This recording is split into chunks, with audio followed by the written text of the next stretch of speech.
vais vous montrer comment réaliser le pain parfait avec un flacon pulvérisateur et une passoire. C'est très simple. 2 cuillères à soupe de farine de seigle complète et la même quantité d'eau. On mélange le tout et on laisse reposer une journée. On répète maintenant cette opération tous les jours pendant une semaine. On ajoute toujours 2 cuillères de farine et d'eau à la pâte et on attend 24 heures. Et c'est à ça que ça doit ressembler. Normalement, on doit pouvoir observer des petites bulles et la pâte doit dégager une légère odeur de banane.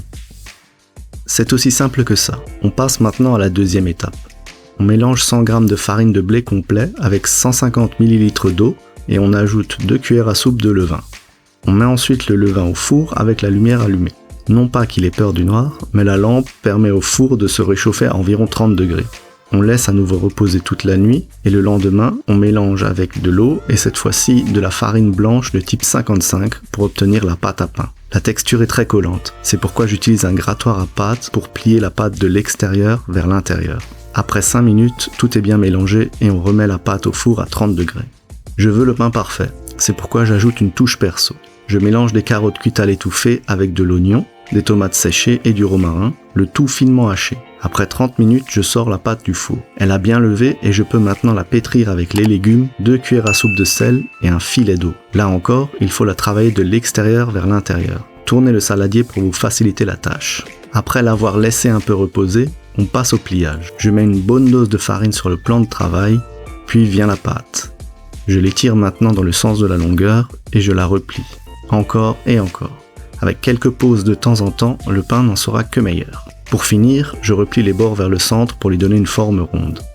Je le retourne et le tire vers moi pour créer une tension à la surface. Avec un chiffon et de la farine, je transforme ma passoire en panier de fermentation pour le pain. Je ferme et après 3 heures, je peux enfin poser mon pain sur une plaque de cuisson. Je fais une incision en forme de croix dessus et je l'enfourne à 250 degrés. Je vaporise un peu d'eau pour créer de la vapeur très chaude qui donnera une croûte parfaite. Et voilà le travail. Magnifique. Mais à quoi ressemble l'intérieur? On coupe. Waouh! On voit les légumes. La mie est parfaite et régulière. Le pain dans son ensemble est très moelleux, mais la croûte est bien croustillante comme il faut.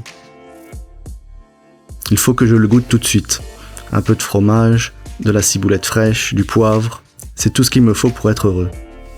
Le meilleur pain. Et le tout sans aucun additif. Un régal. Je vous ai donné envie d'essayer?